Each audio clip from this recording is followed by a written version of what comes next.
الحمدللہ وکفا وسلام علی عبادہ الذین اصطفیٰ خصوصاً علی سید الرسل و خاتم الانبیاء اما بعد فقد قال اللہ تبارک و تعالی فی کتابہ المحکم و خطابہ المتقن و قولہ احسن الحمدللہ رب العالمین الرحمن الرحیم مالک یوم الدین ایاک نعبد و ایاک نستعین اہدنا الصراط المستقیم صراط الذین انعمت علیہم غیر المغضوب علیہم ولا الضالین صدق اللہ العظیم اللہم صلی علی سیدنا و مولانا محمد معدن الجود والعطاء والعلم والحلم والکرم وعلی آلہ الکرام و اصحابہ العظام اجمعین صلاۃ و سلام علیک یا رسول اللہ۔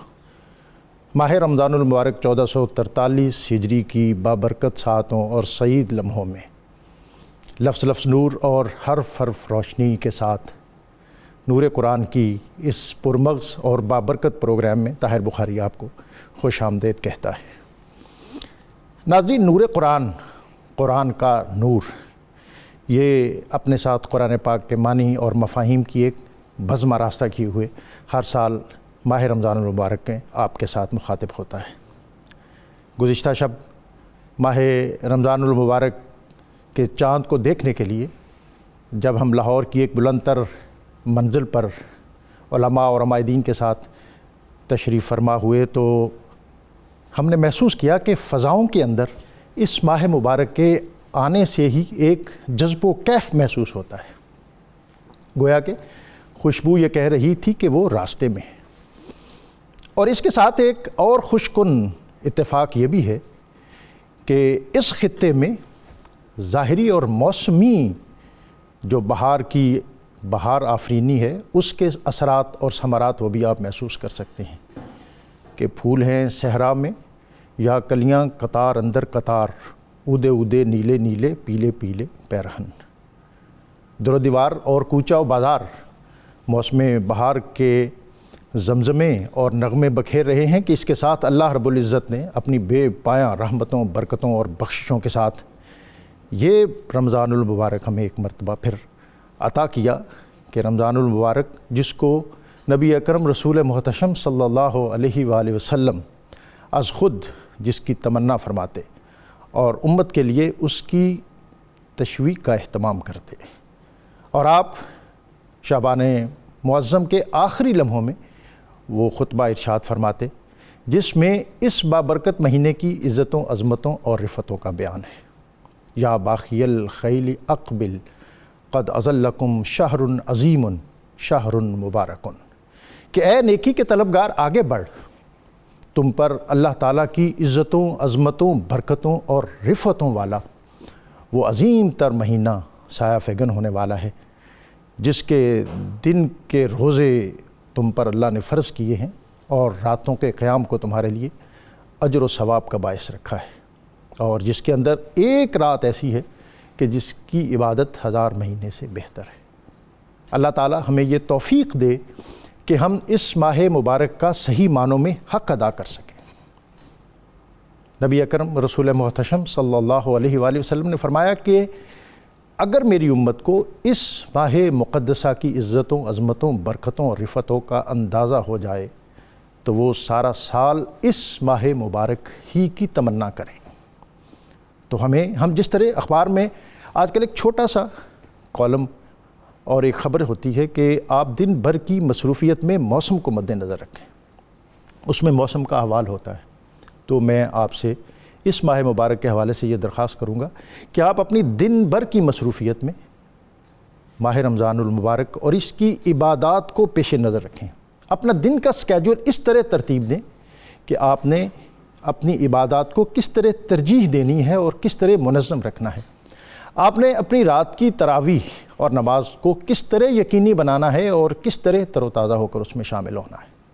قرآن پاک کی تلاوت قرآن کا اس ماہ مبارک کے ساتھ ایک فطری ربط ہے کہ اللہ رب العزت نے بھی قرآن میں فرمایا شہر رمضان الذی انزل فیہ القرآن، قرآن اور رمضان یہ لازم و ملزوم ہیں، اور اسی ماہ رمضان المبارک کی کسی بابرکت ساعت میں اللہ تعالیٰ نے قرآن پاک کی قرآن پاک کے نزول کا اہتمام فرمایا، انا انزلناہ فی لیلۃ القدر، اور قرآن پاک اس امر پر بطور خاص ہمیں اپنی طرف متوجہ رکھتا ہے کہ ان سعید ساعتوں اور بابرکت لمحوں میں ہم قرآن پاک کی زیادہ سے زیادہ تلاوت کریں اور پھر اس کے فہم کو اپنے لیے زیادہ سے زیادہ یقینی بنائیں۔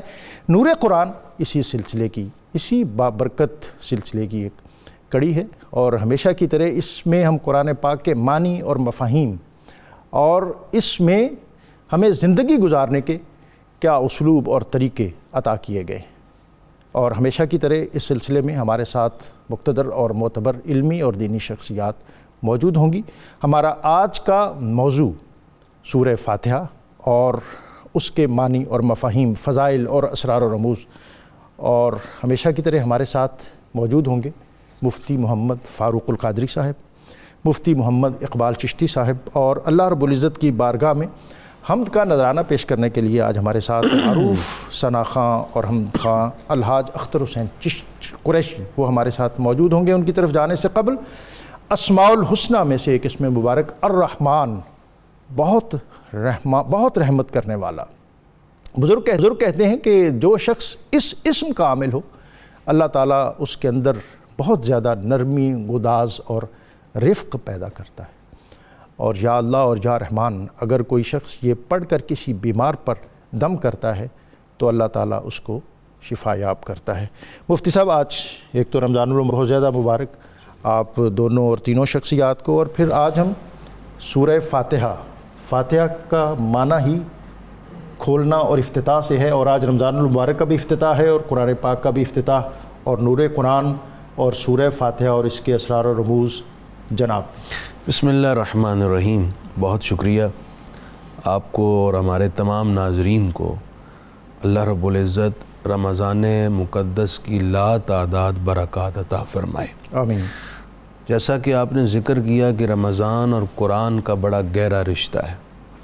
اسی ماہ میں قرآن اترا اور روزانہ حضرت جبریل امین علیہ الصلاۃ والتسلیم حضور کی خدمت میں بعد نماز عصر حاضر ہوتے اور قرآن مجید کا دور کرتے۔ سبحان اللہ۔ پھر آقا کریم علیہ السلام نماز تراویح میں قرآن پڑھتے، پھر بوقت تہجد قرآن کی تلاوت فرماتے، اور ام المومنین سید عائشہ صدیقہ فرماتی ہیں کہ آپ قرآن بڑی کثرت کے ساتھ رمضان مقدس میں پڑھتے، اور دوسرا آپ کا رمضان کا معمول یہ بھی تھا کہ آپ سخاوت کثرت سے فرماتے۔ اللہ تعالیٰ یہ سارے اعمال کی توفیق دے۔ سورہ فاتحہ کا معنی ہے رحمت اور حکمت کے خزانے کھولنے والی۔ یہ سورت ایسی ہی ہے کہ یہ سورت قرآن مجید کے سر بستہ رازوں کو کھولتی ہے۔ یہ سورت قرآنی حقائق کی کنجی ہے۔ سبحان اللہ۔ یہ سورت قرآنی انوار اور روشنیوں کو کھولتی ہے اور پڑھنے والے کی طرف ڈیلیور کرتی ہے۔ یہ سورت مقدسہ مکہ مکرمہ میں نازل ہوئی اور بعض روایات کے مطابق مدینہ منورہ میں نازل ہوئی، جبکہ بعض مفسرین نے لکھا ہے کہ یہ سورت 2 مرتبہ نازل ہوئی ہے۔ یہ پہلی مکمل سورت نازل ہوئی ہے۔ اس سے پہلے جو نزول ہوا وہ آیات کا ہوا، جیسے سورہ علق کی آیات نازل ہوئیں، سورہ قلم کی کچھ آیات نازل ہوئیں، سورہ مدثر کی کچھ آیات نازل ہوئیں، لیکن پہلی مکمل سورت جو نازل ہوئی وہ سورہ فاتحہ تھی۔ سورہ فاتحہ کے بہت فضائل ہیں۔ آپ صلی اللہ علیہ وآلہ وسلم نے اس سورت کے حوالے سے فرمایا کہ یہ وہ سورت ہے کہ اس کی مثل کلام اور سورت تورات اور انجیل اور کسی آسمانی صحیفے میں آج تک نازل نہیں ہوا۔ اللہ اکبر۔ آپ صلی اللہ علیہ وآلہ وسلم نے یہ بھی ارشاد فرمایا کہ میری خدمت میں ایک فرشتہ حاضر ہوا اور اس نے عرض کی کہ اے پاک رسول علیہ الصلاۃ والسلام، آپ کو رب العزت کی طرف سے 2 نوروں کی بشارت ہے۔ ایک نور سورہ فاتحہ ہے اور دوسرا نور سورہ بقرہ کی آخری آیات ہیں۔ ان کو نور کہا گیا۔ ویسے تو قرآن پورے کا پورا نور ہے، لیکن یہ وہ نور ہے جو منور ہے، جو بہت جلد پڑھنے والے کو اپنی روشنی میں لپیٹ لیتا ہے، سبحان اللہ، اور اس کے دل کو ہدایت کی روشنی فراہم کرتا ہے۔ ڈاکٹر صاحب بات یہ ہے کہ اللہ تعالیٰ نے ہر شخص کو پیدائشی طور پر عقل سلیم اور فطرت سلیمہ عطا فرمائی ہے۔ سورہ فاتحہ کیا کرتی ہے کہ جو بندے کی خوابیدہ قوت ہے ہدایت کے حوالے سے، اس کو ایکٹیو کر دیتی ہے۔ واہ، سبحان یہ صورت بندے کے فطرت میں جو ہدایت کا نور تھا اس نور کو ظاہر کرتی ہے اور بندے کو ہدایت کی طرف گامزن کرتی ہے، لیکن بشرطے اس بندے میں فطرت سلیمہ مسخ نہ ہو چکی ہو، عقل سلیم مسخ نہ ہو چکی ہو۔ جس پہ فطرت سلیمہ ہے اور عقل سلیم موجود ہے وہ تو اس سے فوائد اٹھائے گا، استفادہ کرے گا، اور جس میں یہ چیزیں مسخ ہو گئی ہیں وہ سب کچھ پڑھنے کے باوجود بھی کتاب ہدایت کا ایک ایک لفظ اور اس کی تفاسیر پڑھنے کے باوجود بھی اس کی ہدایت سے محروم رہتا ہے۔ اس صورت کے متعدد اسماء ہیں اور ہر اسم اس صورت کے مختلف علوم کی، حکمتوں کی اور اس کے رموز و اسرار کی جہتوں کا تعین کرتا ہے۔ میں چاہوں گا کہ جب میں دوبارہ آپ کی خدمت میں آؤں تو ایک تو یہ بھی ہمیں پتہ ہو کہ ہم اپنی فطرت سلیمہ اگر وہ کسی سطح پہ کوئی موقوف ہے تو اس یہ دل زندہ دل مردہ دل نہیں ہے، اسے زندہ کر دوبارہ، تو ہم کس طرح اس منہج پہ آ سکتے ہیں کہ ہم نیکی کے دائیے کو قبول کرنے کا جذبہ پیدا ہو سکے، اور پھر جو سورہ فاتحہ کے مختلف اسماء ہیں اور اس سے ہم کس طرح اکتساب فیض کر سکتے ہیں، یہ آپ سے جانوں۔ مفتی صاحب، آپ کو شریک گفتگو اور آپ سے اس سورہ کے حوالے سے اس کے فضائل اور اس کے مضامین، اور بالخصوص جو سورہ فاتحہ کا ہر نماز کے اندر تسلسل کے ساتھ پڑھنا ہے، اس کی حکمت بھی آپ ہمیں ضرور عطا فرمائیں۔ بسم اللہ الرحمن الرحیم۔ سب سے پہلے تو ماہ رمضان المبارک کی مبارک ہو، اور پھر آج پہلا روزہ اور پہلا پروگرام نور قرآن، جتنے ہمارے سامعین و ناظرین ہیں ان سب کو مبارک ہو۔ مفتی صاحب نے بہت خوبصورت گفتگو فرمائی ہے۔ اللہ کا لاکھ لاکھ شکر ہے کہ ماہ رمضان رحمت کا مہینہ ہے، قرآن مجید خود رحمت ہے، اور رحمت للعالمین کے قلب اطہر پر یہ کتاب نازل ہوئی ہے۔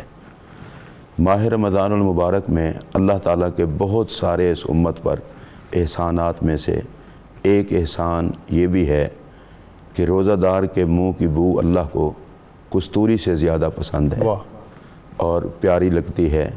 رسول اللہ علیہ السلام کے اس فرمان سے امت کو یہ سبق دیا جا رہا ہے کہ جب تمہارے منہ کی بو اللہ کو کستوری سے زیادہ پسند ہے، اگر اس منہ سے قرآن کی تلاوت ہو تو تم پر کتنا کرم ہوگا، سبحان اللہ۔ اور اگر اس منہ سے آقا کریم کی ذات پر درود شریف پڑھا جائے تو وہ رب کو کتنا پسند ہوگا، اور اگر اسی منہ سے اللہ کی بارگاہ میں صدق کے دل سے استغفار کیا جائے تو پھر اللہ تعالیٰ کو کتنا پسند ہوگا۔ سورہ فاتحہ، اس کا ایک نام سورۃ الشفاء بھی ہے۔ یوں تو سارا قرآن ظاہری اور باطنی امراض کے لیے شفا ہے، اور اس کے لیے کوئی باہر سے حوالے کی ضرورت نہیں۔ اللہ تبارک و تعالیٰ نے خود فرمایا ہے وَنُنَزِّلُ مِنَ الْقُرْآنِ مَا هُوَ شِفَاءٌ وَرَحْمَةٌ لِّلْمُؤْمِنِينَ۔ اہل ایمان کے لیے قرآن شفا ہے۔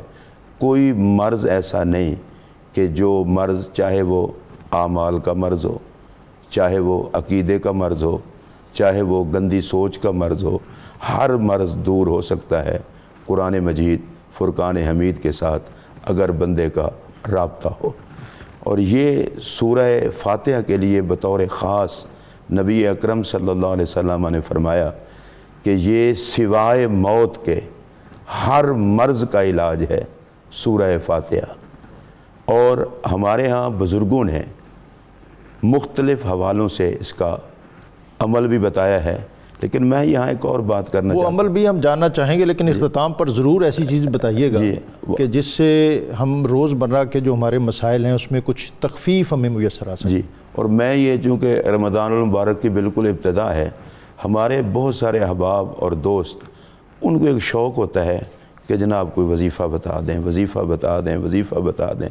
اوراد و وظائف بہت اچھی بات ہے، لیکن اہل ایمان کو چاہیے کہ وہ سب سے بڑا وظیفہ اللہ کی کتاب کی تلاوت کو سمجھیں۔ واہ۔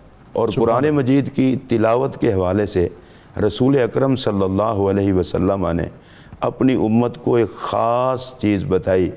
عام طور پر اوراد و وظائف سے لوگوں کی غرض و غایت ہوتی ہے، میں یہ وظیفہ پڑھوں گا تو میرے یہ غرض پوری ہوگی، میں اس طرح کا ورد کروں گا تو یہ پورا ہوگا۔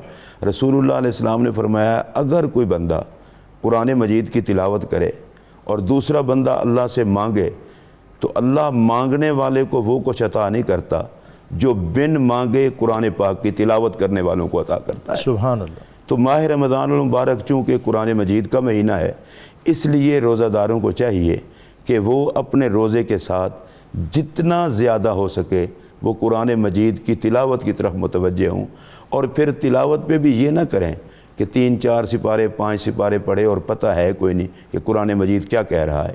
کوشش کریں کہ ترجمے کے ساتھ پڑھ لیں، تاکہ قرآن صرف تلاوت کے لیے نہیں آیا، تلاوت اس کا ایک حق ہے، اس کو سمجھنا بھی چاہیے۔ اللہ تبارک و تعالیٰ نے اس میں ہمیں حکم کیا دیا ہے، اس پر بھی ہمیں غور کرنا چاہیے۔ اچھا، سورہ فاتحہ کی جو بالکل ابتدائی آیت ہے، الحمدللہ رب العالمین، ڈاکٹر صاحب اس ایک آیت کو مد نظر رکھ کے بندہ اگر زندگی گزارے تو اس کی زندگی بڑی حسین ہو سکتی ہے۔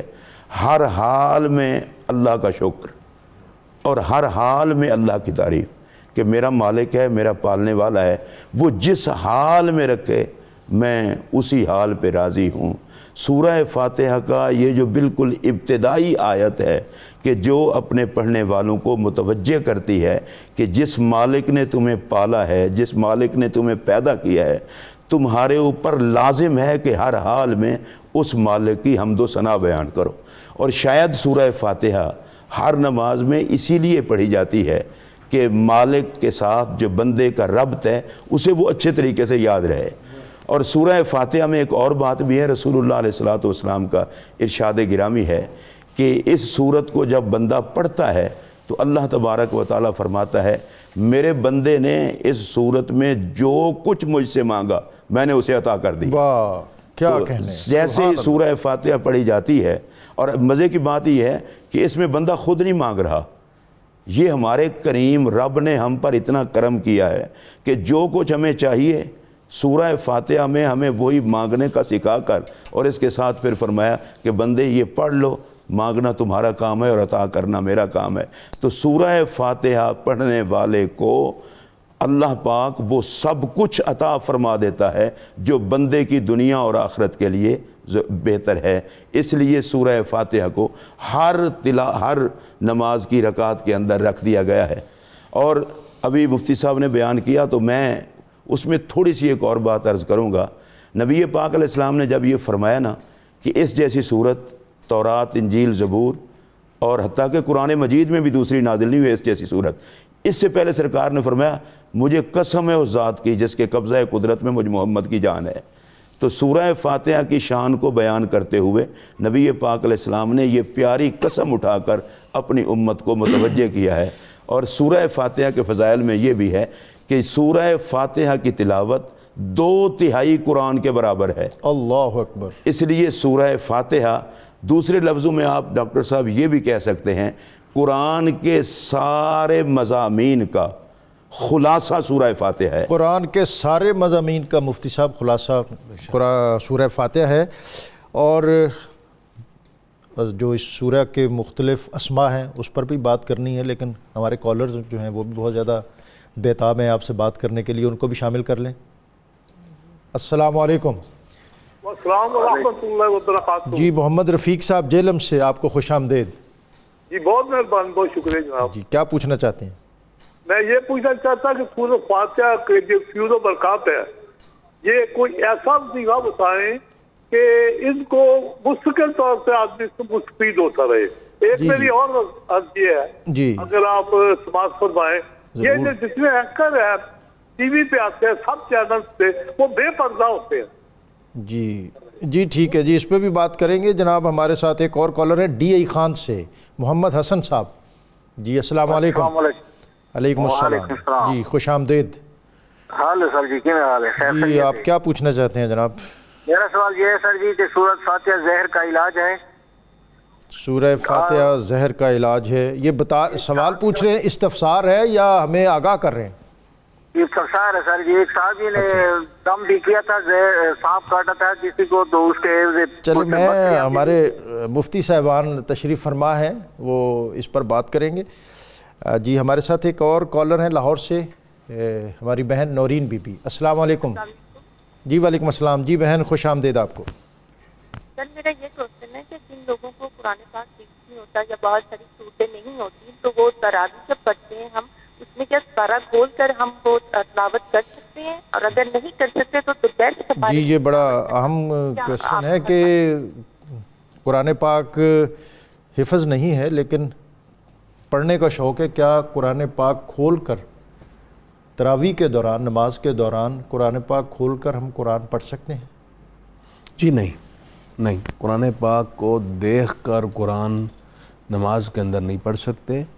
جتنا آپ کو یاد ہے اتنا ہی پڑھ لیں، تب بھی تراویح ہو. لیکن اب بہت سی ٹرانسمیشن دیکھتے ہیں مفتی صاحب باہر کی ایسی ہوتی ہیں کہ جو نماز کے دوران لوگوں نے قرآن پاک کھولا ہوتا ہے اور وہ پڑھ رہے ہوتے ہیں. وہ ایسا کرتے ہیں لیکن دین میں ایسا جواز نہیں ہے. ٹھیک ہے جی. ایک اور جو ہمارے حسن صاحب نے پوچھا کہ سورہ فاتحہ جو ہے اس کے اندر زہر کا علاج ہے، تو جی بخاری شریف میں حدیث پاک ہے ابو سعید خدری سے کہ ایک سردار کو جب زہر سانپ کے ڈسنے سے اس کے بدن میں داخل ہوا تو حضرت ابو موسیٰ اشعری رضی اللہ تعالیٰ عنہ نے سورہ فاتحہ پڑھ کر انہیں دم کیا، جس سے انہیں شفا حاصل ہوئی. لیکن ایک المیہ ہمارے ہاں ہے کہ ہمارا قرآن سے اس قدر قلبی لگاؤ، میلان اور اس کے اثرات پر یقین نہ ہونے کی وجہ سے اس کے جو علا وجہ الکمال اثرات ہیں وہ ظاہر نہیں ہوتے. وہ ہمیں یہ بتائیں کہ یقین میں جس قدر پختگی ہوگی اس قدر اس کے فوائد ظاہر ہوں گے.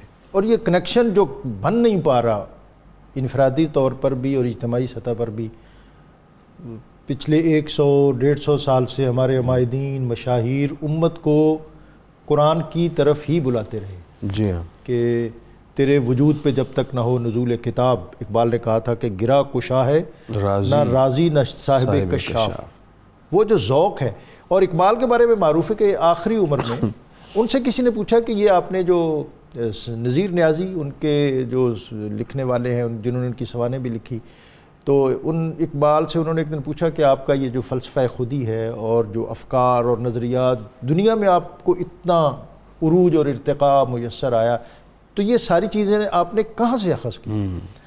تو انہوں نے کہا نذیر اچھا کل آنا، کل تمہیں. تو نذیر نیازی کہتے ہیں کہ میں بہت خوش ہوا کہ اقبال وہ راز کی بات مجھے بتائیں گے اور میں اس کو آگے روایت کروں گا جس کو آج تک کسی اور نے روایت نہیں کیا. تو اگلے دن صبح گئے تو وہ کہتے ہیں اقبال اپنے اسی سادہ سے لباس میں چارپائی پہ بیٹھے تھے اور ان کی آنکھوں میں نمی تھی، تو اور سامنے ان کی جو کتابوں کی الماری تھی اس میں قرآن کتابیں پڑھی ہوئی تھی. تو مجھے کہا کہ نذیر وہ جو کتاب سامنے پڑھی ہے قرآن پاک اس کو اٹھا لاؤ. اور پھر انہوں نے کہا کہ کتاب زندہ قرآن حکیم حکمت او لا یزال عبد قدیم، کے نذیر یہ وہ کتاب ہے جو میرے سارے فلسفے علم و حکمت کی بنیاد ہے، منبع ہے. ڈاکٹر صاحب آپ جس 100 سال پہلے کی بات کر رہے ہیں، گزشتہ ادوار میں جو ہمارے علماء تھے وہ تقریباً صوفیاء ہوتے تھے. ہر عالم ایک صوفی ہوتا تھا. سبحان اللہ. اکثریت کی بات کر رہا ہوں. پھر ایک دور ایسا آیا کہ خانقاہی نظام اور علماء کا ایک الگ شعبہ قائم ہو گیا، لیکن دونوں تربیت کے لحاظ سے بڑے مؤثر تھے معاشرے پر. خود بھی وہ صاحب ایمان صاحب ایقان تھے، پھر ان کی تربیت اس لیے ایسے لوگ کثرت سے ہوتے تھے. یہی وجہ ہے کہ جب وہ بسم اللہ پڑھ کر یا فقط اللہ کہہ کر کسی پر دم کرتے تو وہ تمام اثرات ظاہر ہوتے تھے جو ان پاک اسماء کے ہیں. اچھا مفتی صاحب یہ باتیں تو ظاہر ہے اتنی اہم اور دلچسپ اور بابرکت ہیں کہ آپ سنتے کرتے جائیں اور ہم سنتے جائیں. ایک ہمارے کالر تھے رفیق صاحب جہلم سے، انہوں نے سورہ فاتحہ کے فیوز و برکات جی اس کے حوالے سے کہا تھا کہ ہمیں کوئی وظیفہ، کوئی ایسا اس کی ترکیب ایسی بتا دیں جو ہم حرز جام بنائیں اور پھر سارا سال اور روزمرہ اس کا کے طریقہ یہ ہے کہ اس کی 7 مرتبہ سورہ فاتحہ پڑھیں، اول آخر درود شریف کے ساتھ. اول آخر درود شریف کے ساتھ 7 مرتبہ 7 ٹائمز درود یہ سورہ فاتحہ پڑھ کے اس کو صبح کے وقت پانی پر دم کر لیں، اور شام تک آپ جب بھی پانی پینا چاہیں یہی پانی پئیں.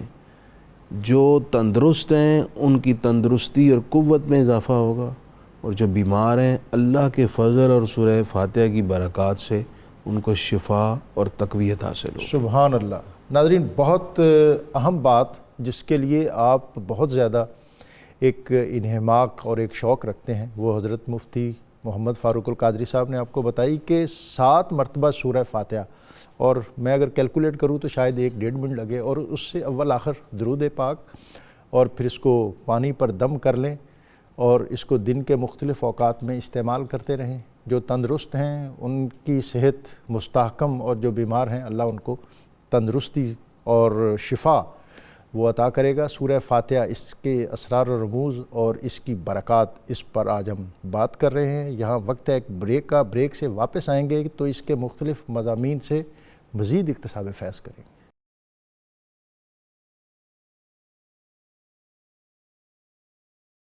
نور قرآن میں آپ کو ایک مرتبہ پھر خوش آمدید. سورہ فاتحہ. ناظرین، عربوں کا مزاج تھا کہ وہ جس سے پیار کرتے تھے، جس سے محبت رکھتے تھے، تو پھر اس کے بہت سے نام رکھتے تھے. سورہ فاتحہ، نبی اکرم رسول محتشم صلی اللہ علیہ وآلہ وسلم، آپ اس سے ایک لگن، محبت، اور پھر اسی تسلسل میں آپ کے اہل بیت اطہار اور صحابہ اکرام وہ بھی بہت شوق رکھتے تھے اس سورہ کا. اور پھر اسی عربوں کے اس خاص تناظر میں اس سورہ کا بھی بہت سے نام تھے. الشافیہ، الکافیہ، ام القرآن، اساس القرآن، یعنی یہ قرآن پاک کی جڑ کو کہتے ہیں. یہ قرآن پاک کی اور اس کتاب مبین اس کی بنیاد ہے، اور اللہ تعالیٰ نے اس کے اندر شفا رکھا ہے، اس کے اندر معنی اور مفاہیم، اس کا ایک سمندر موجزن ہے. اور پھر جیسا بریک سے قبل مفتی صاحب بتا رہے تھے کہ اس کو خاص ترکیب سے پڑھ کر اگر آپ دم کریں، پانی پر دم کریں، اپنے آپ پر کریں، تو وہ ایک حصار جس کی طلب اور تڑپ آج ہر آدمی کو موجود ہے. اور ہر آدمی یہ سمجھتا ہے کہ اس پر کوئی نہ کوئی ہر وقت کچھ نہ کچھ کر رہا ہے، اور پھر اس کے لیے مختلف جگہوں پہ جاتا ہے، در بدر ہوتا ہے. تو اس در پر آئیں جس کے بارے میں اقبال نے کہا تھا کہ وہ ایک سجدہ جسے تو گراں سمجھتا ہے، 1000 سجدے سے دیتا ہے آدمی کو نجات. جی حضرت مفتی صاحب. ڈاکٹر صاحب، آپ نے بہت خوبصورت بات فرمائی ہے. رسول اکرم صلی اللہ علیہ وسلم کا ارشاد گرامی ہے، جس گھر میں قرآن مجید کی تلاوت ہوتی ہے وہاں جنات نہیں آتے، رب کی رحمت کے فرشتے اترتے ہیں. اگر ہم اپنے گھر میں قرآن مجید کی تلاوت کی عادت ڈال لیں تو قرآن مجید کی وجہ سے جنات اور اس قسم کے دیگر معاملات سے اللہ کے کلام کی برکت سے ہماری ویسے ہی جان چھوٹی رہے گی. اچھا مفتی صاحب، یہ بھی ہم آپ جیسے لوگوں سے سنتے ہیں کہ تعمیر سیرت اور تشکیل کردار کے حوالے سے یہ سورہ جو ہے یہ ایک اس کے اندر پورا رول ماڈل ہمیں نظر آتا ہے. اور آج اس حوالے سے لوگ جو ہیں وہ بہت اداس اور پریشان ہوتے ہیں کہ ان کی شخصیت کی گروتھ اس طرح نہیں ہوتی، اور وہ ہم کہتے ہیں کہ جی فلاں وہ ویسے گروم نہیں کر سکا. تو یہ سورہ جو ہے یہ کس طرح ہمیں اس صراط مستقیم اور اس جادہ ہدایت پر گامزن کرتا ہے کہ الٹیمیٹلی جو قرآن اور دین کا مطلوب انسان ہے وہ بن جاتا ہے. ڈاکٹر صاحب، آج کل تو اللہ کے فضل سے ویسے بھی سورہ فاتحہ ہر کسی کو یاد ہے، لیکن یہ ایاک نعبد و ایاک نستعین یہ تو بچے کو یاد ہے.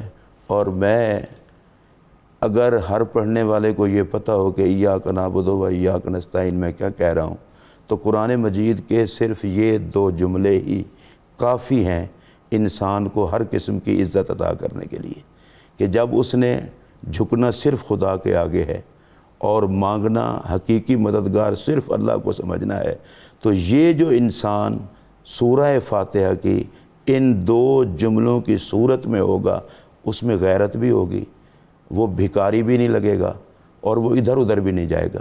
یہ اور بات ہے کہ بندہ پڑھے اور اس پر عمل نہ کرے تو علیحدہ بات ہے۔ ویسے آپ سورہ فاتحہ ابتدا سے لے کر آخر تک آپ دیکھیں، پہلے وہ بندے کا رابطہ اپنے رب سے، وہ مالک اپنے رب کو سمجھتا ہے، پالنے والا اسے سمجھتا ہے، رحمان رحیم سمجھتا ہے۔ اس کے بعد کہتا ہے ایاک نعبد، جھکوں گا تو صرف اللہ کے آگے، اور جس کو خدا کے آگے، کسی اور کے آگے، خدا کے علاوہ جھکنا نصیب نہ ہو، صرف خدا کے آگے جھکے، اللہ کے آگے جھکنے والے کی سیرت کبھی گندی نہیں ہو سکتی، وہ دل سے جھکے۔ وہ اقبال نے بڑا گلہ کیا تھا اسی مقام پر جی کہ پڑھتے ہم کچھ ہیں لیکن وہ میں جو سربت سجدہ ہوا کبھی تو زمین سے آنے لگی صدا، تیرا دل تو ہے صنم آشنا، تجھے کیا ملے گا نماز میں۔ بس یہی میں پہلے کہہ رہا ہوں کہ جو بندہ خلوص سے دل سے جھکے۔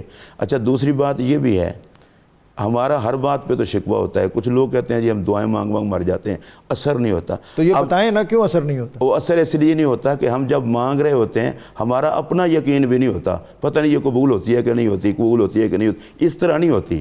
جب بندہ اس طرح مانگے کہ میں اس مالک سے مانگ رہا ہوں جو اتنا کریم رب ہے، حیا فرماتا ہے اس بات سے کہ کوئی اس سے مانگے اور وہ خالی لوٹا دے۔ تو حضرت بابا فرید کی بات مجھے یاد آ گئی کہ ان کے دربار میں وہ ایک مائی حاضر ہوئی کہ جی مجھے بیٹی کی شادی کرنی ہے، تو مختصر یہ کہ انہوں نے کیا، اچھا وہ جو پتھر پڑا ہے وہ لاؤ، اور انہوں نے اس پر کچھ پڑھا اور دم کیا یا بسم اللہ پڑھی، تو وہ مائی کو تو کچھ نے کہا کہ نسخہ بڑا آسان ہے، وہ گھر جا کے اس نے وضو کیا اور بیٹھ گئی، تو پھر اثر کوئی نہ ہوا۔ تو اس نے وہ حاضر ہوئی دوبارہ، اس نے کہا کہ یہ آپ نے کیا کیا، میں تو یہی چیزیں پڑھ پڑھ کے تھک گئی۔ تو انہوں نے کہا کہ وہ جو تقویٰ اور طہارت ہے مفتی صاحب جو فرید کا ہے، وہ پھر آئے تو پھر دعا میں اثر پیدا ہوتا ہے۔ تعمیر سیرت کے حوالے سے اور پھر بطور خاص میں چاہوں گا کہ یہ زیادہ مستقیم، یہ ہم کس طرح حاصل کرتے ہیں، یہ جو کنیکشن ہمارا نہیں بن رہا، اس کے لیے کوئی ایسا ہمیں آج سبق عطا فرمائیں کہ اس ماہ رمضان المبارک میں ہم اس کی کما حق ہو نہیں تو کچھ نہ کچھ برکات حاصل کر سکیں۔ ڈاکٹر صاحب سورہ فاتحہ اتنی جامع صورت ہے جو عہد رسالت میں سوسائٹی قائم ہوئی، ریاست مدینہ نے پوری دنیا پر غلبہ اختیار کیا، اس کی ایک بنیادی وجہ یہ تھی کہ جو قرآن مجید کی پہلی سورت فاتحہ ہے، اس کو سوسائٹی نے اپنی سیرت پر، اپنی شخصیت پر اپلائی کر لیا تھا۔ آج ہم سورہ فاتحہ کو اس کی 7 آیات رٹ چکے ہیں، ہر نماز میں پڑھتے ہیں۔ ہر نماز میں پڑھنے کی حکمت ایک یہ بھی ہے کہ اس سورت کی 7 آیات کے مضمون کو ہم اپنی سیرت پر اپلائی کریں اور ویسی ہی اپنی شخصیت ترتیب دیں، لیکن ہم محروم ہیں۔ کیوں؟ اکثریت طبقہ وہ ہے جس کو قرآن مجید کی اس مختصر ترین 7 آیات پر مشتمل سورت کا ترجمہ بھی نہیں آتا، اس کا فہم اور ادراک بھی نہیں ہے۔ تو جب اس کا فہم بھی نہیں، ترجمہ بھی نہیں معلوم، تو پھر اس کو اپنی شخصیت پر ڈھالیں گے کیسے اور شخصیت کو ترتیب کیسے دیں؟ ایک تو میری گزارش ہوگی ناظرین سے کہ اس مرتبہ جب آپ قرآن پڑھیں تھوڑا پڑھ لیں، لیکن اس کو سمجھ کر پڑھیں، اس کی کوئی تفسیر پڑھیں، کسی عالم دین کے پاس بیٹھ جائیں، سمجھ کر پڑھیں گے، پھر آپ کی نماز میں آپ کا لطف بھی دوبالا ہو جائے گا۔ یقیناً جس کنیکشن کو ڈاکٹر صاحب آپ ڈیولپ کرنے کی بات کر رہے ہیں وہ اسی صورت میں بنے گا کہ ہم جب نماز پڑھ رہے ہوں تو ہمیں معلوم ہو ہم کیا پڑھ رہے ہیں، تب ہمارا رب کے ساتھ کنیکشن ہم اصل میں چاہتے ہیں کہ شاید اس کے لیے بھی کوئی آپ ایسا وظیفہ بتا دیں کہ ادھر سے ہم پڑھیں گے اور ادھر سے اس کا فہم اس کا وظیفہ ہے، اس کا وظیفہ یہی ہے کہ آپ قرآن مجید کے ترجمہ اور تفسیر پڑھیں اور کسی عالم دین کے پاس بیٹھیں، یہ وظیفہ ہے، تو پھر آپ کو اس کا فہم حاصل ہو جائے گا۔ اب اس میں جو سورہ فاتحہ میں مختصر الفاظ میں کہوں کہ ہماری شخصی تعمیر کے لیے کتنی خوبصورت ہدایات ہیں۔ سب سے پہلی آیت دیکھیں، الحمدللہ رب العالمین، رب العالمین، وہ عالمین کا رب ہے، گویا کہ اس نے ہمیں عالمگیر اخوت کا ایک فرد بنایا ہوا ہے۔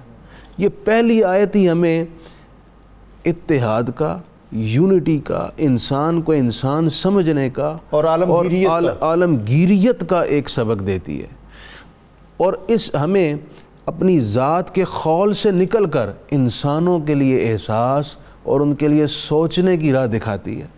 دوسری آیت دیکھیں، الرحمن الرحیم، اس میں اللہ تعالیٰ اپنی وسعت رحمت کا ذکر فرما رہا ہے کہ اس کی رحمت کے فیضان سے ہر خاص و عام، ہر امیر و غریب، ہر قرب و بعد والا فیض اٹھا رہا ہے۔ لہٰذا اس نے ایک انسان کو سبق دیا کہ تمہاری شخصیت تخلقوا باخلاق اللہ کے سائے میں اس طرح پروان چڑھے کہ تمہارا دل، تمہارا ظرف اتنا وسیع ہو کہ ہر ایک کے لیے تمہارا رحم ہو، ہر ایک کے لیے تمہارے اندر احساس ہو، ہر ایک کے لیے تمہارے اندر ہمدردی ہو۔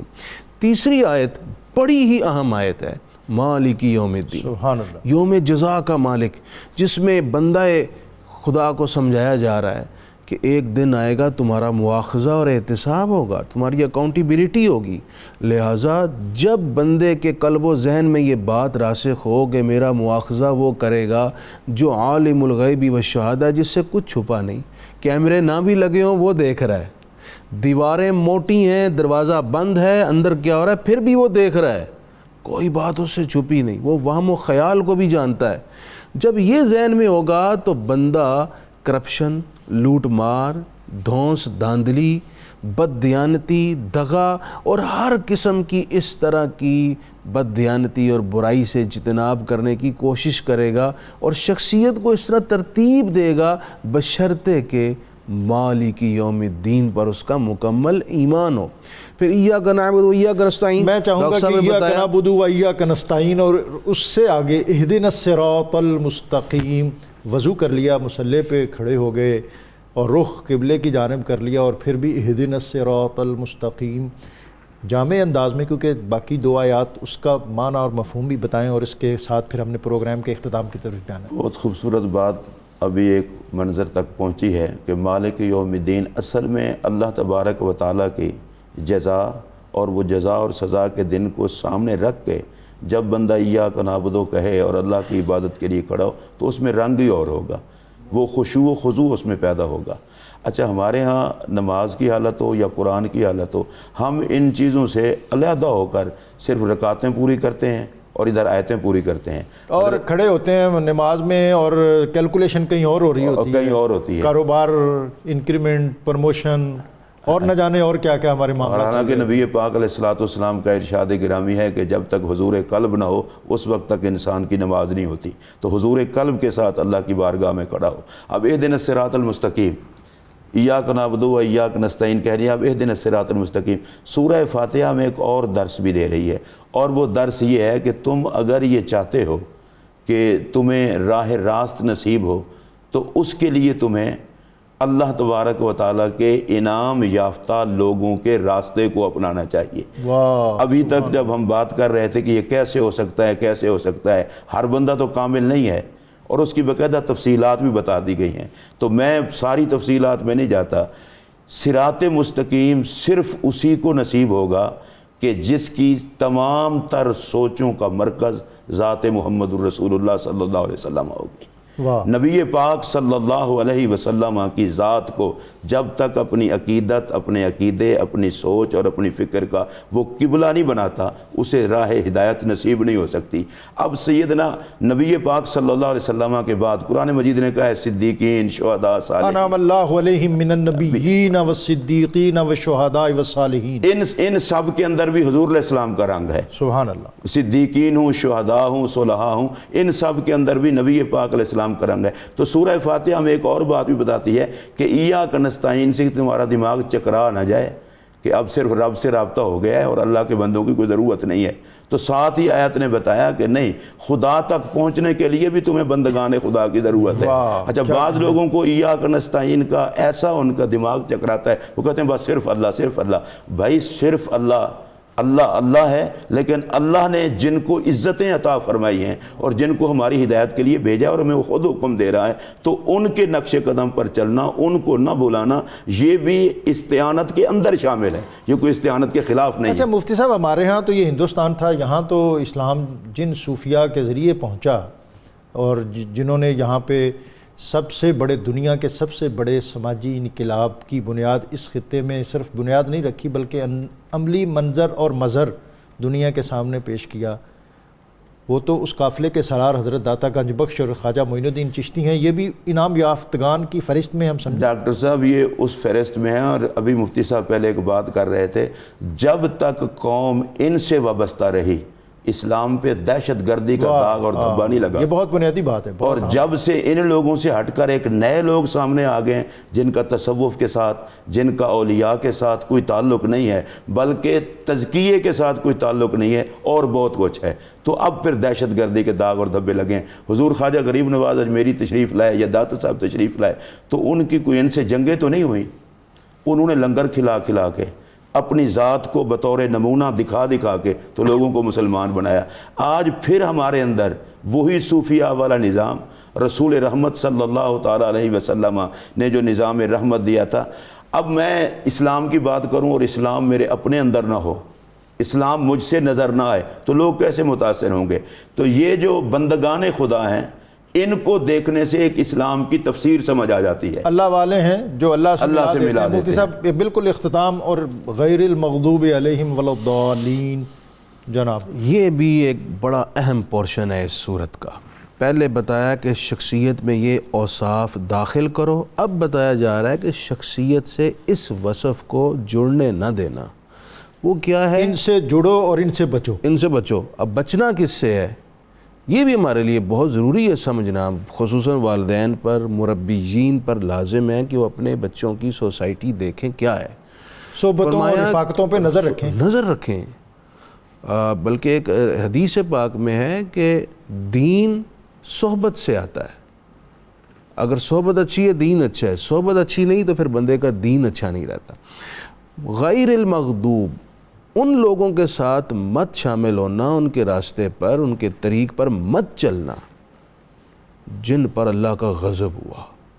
دوسرے ولضالین، جو دلالت کی راہ پر چلے، جو بہک گئے، گمراہ ہو گئے، جن پر غضب ہوا اور جو گمراہ ہو گئے، ان کے راستے پر نہ چلنا۔ اس کا اول مصداق تو حدیث شریف کے مطابق یہودی مغضوب ہیں اور ضالین ہیں نصارہ۔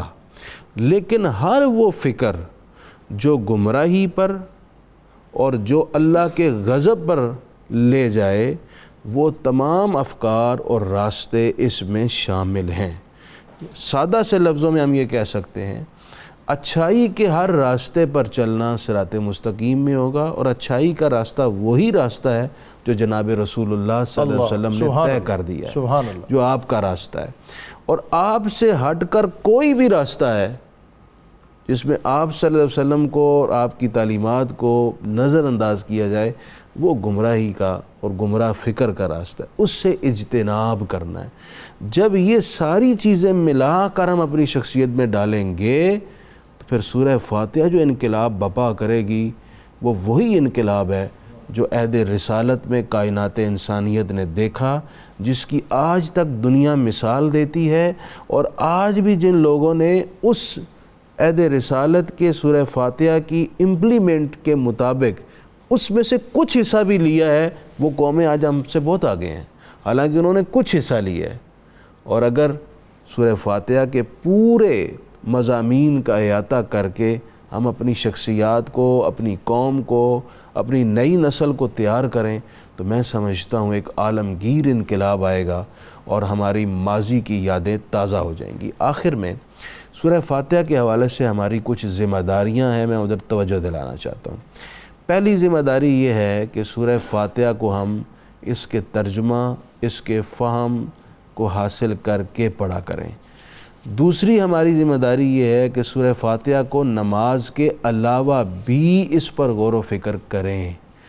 تیسری ہماری ذمہ داری یہ ہے کہ سورہ فاتحہ کے ان مضامین کے مطابق اپنی شخصیت کو ڈھالنے کی کوشش کریں۔ اور چوتھی ہماری ذمہ داری یہ ہے کہ سورہ فاتحہ کو صرف نماز یا گھر میں اپنی ذات تک محدود نہ رکھیں، سورہ فاتحہ کا لیکچر خاص طور پر روزانہ نہیں تو ہفتے میں ایک دن ہماری کلاس میں، ہمارے اسمبلی میں، ہمارے آفیسز میں ہونا چاہیے۔ جس قدر زیادہ اس صورت کا تکرار ہوگا، اس کے مضامین کو کھولا جائے گا، تو میں سمجھتا ہوں اس صورت کے فوائد اتنی جلدی ہماری قوم میں داخل ہونا شروع یہ ہو بہت عمدہ بات اور بہت بنیادی بات ناظرین آج مفتی صاحب نے اپنی اختتامی گفتگو میں فرمائی ہے کہ آج جس طرح کے مختلف اسکول سسٹم جن سے ہمیں واسطہ ہے، اور جہاں ہم اپنے کلچر، اپنی معاشرت اور اپنے دین کے حوالے سے بہت سے کمپرومائزز کرتے ہیں، اور جس چار دیواری میں اپنے بچوں کو بسط شوق چھوڑ کر مطمئن ہو کر ہم گھر کو واپس آتے ہیں، دراصل وہ چیزیں اتنی اطمینان بخش نہیں ہیں۔ وہاں کے جو سلیبس، وہاں کے جو نصاب، ان سے ہمیں لا تعلق نہیں رہنا چاہیے، اور اپنی جو معاشرت اور اپنا جو کلچر اور اپنا جو دین اور اس کا جو پیرایا ہے، اس کو اپنے گھر اور اپنے مدرسے ہر جگہ پر اس کا سایہ ہمیں مضبوط اور مستحکم رکھنا چاہیے۔ اور مفتی صاحب نے جو بات کی کہ سورہ فاتحہ، اس کے اندر جو طرز زیست اور جو اسلوب حیات جس کو دنیا کی مختلف اقوام نے مکمل نہیں، کسی نہ کسی سطح پر کچھ نہ کچھ اس کا حصہ اپنایا، انہوں نے عروج اور ارتقاء کی بہت سی بلندیاں اور بہت سے زینے سر کیے۔ مسولینی اور اقبال کا جو مکالمہ ہوا تھا، اس میں بھی اقبال نے مسولینی سے یہی کہا تھا کہ تو نے وہ ڈسپلن جو نبی اکرم رسول محتشم صلی اللہ علیہ وسلم نے قرآن کی صورت میں دنیا کو عطا کیا، اس کا کچھ حصہ لیا ہے، اگر تم سب کو اپنا لو تو تم عروج اور ارتقاء کے آخر زینے پر پہنچ جاؤ گے۔ اور انہوں نے کہا تھا کہ لوٹ جائے عہد نبی کی سمت رفتار جہاں، پھر میری پسماندگی کو ارتقاء درکار ہے، یعنی گھر تیری پسماندگی کو ارتقاء درکار ہے، تو پھر قرآن اور صاحب قرآن کے ساتھ اپنے تعلق کو مؤثر اور مضبوط کرنا ہے۔ اور سورہ فاتحہ اور اس کے مضامین، اس کو ہم نے سمجھ کر اپنی عملی زندگی میں اپنے اس وجود پر، اپنے گھر کے اس ماحول میں نافذ کرنا ہے۔ میں اپنے مہمانوں کا بہت زیادہ شکریہ ادا کرتے ہوئے آج کے وظیفے کی طرف، سورہ فاتحہ کی برکات کے حوالے سے ہمارے مہمانوں نے بہت سی باتیں بتائی ہیں، اسی میں ایک یہ بھی ہے کہ جو شخص رزق کی تنگی میں مبتلا ہو، وہ اول آخر درود پاک کے ساتھ 3 مرتبہ صبح اور 3 مرتبہ رات کو سورہ فاتحہ پڑھے تو اللہ تعالیٰ اس کے لیے رزق کی کشادگی عطا فرمائے گا۔ اللہ رب العزت کی بارگاہ میں حمد کا نذرانہ پیش کرنے کے لیے الحاج اختر قریشی۔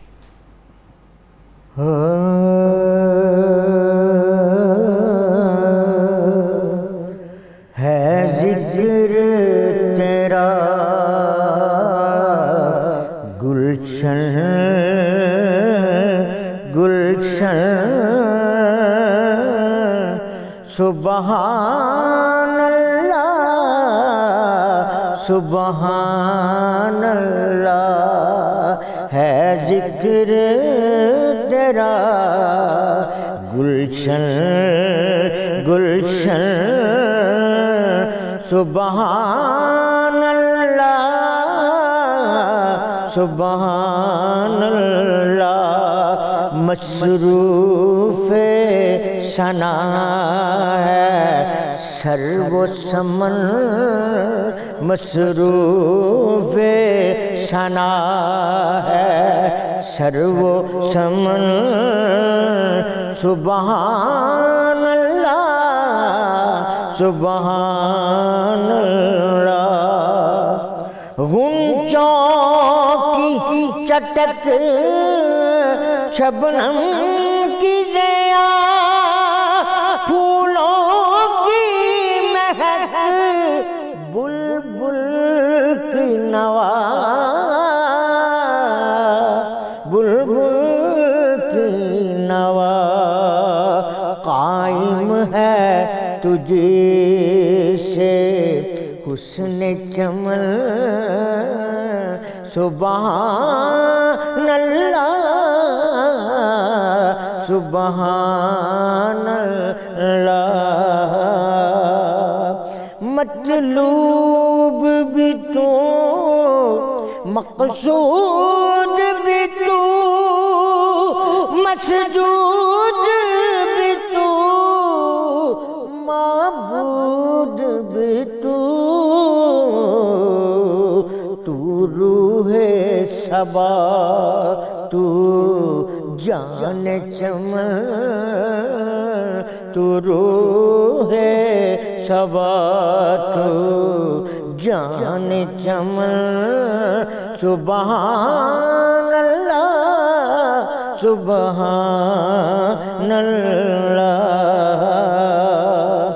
کیا دیکھے کوئی وسعت تیری ہو کیسے بیان عظمت تیری ہو کیسے بیان عظمت تیری عاجز ہے نظر قاصر ہے دہن سبحان اللہ سبحان اللہ سبحان اللہ سبحان اللہ ہے ذکر تیرا گلشن گلشن سبحان اللہ سبحان اللہ مصروف ثنا ہے سرو سمن مصروف ثنا ہے سرو سمن سبحان اللہ سبحان اللہ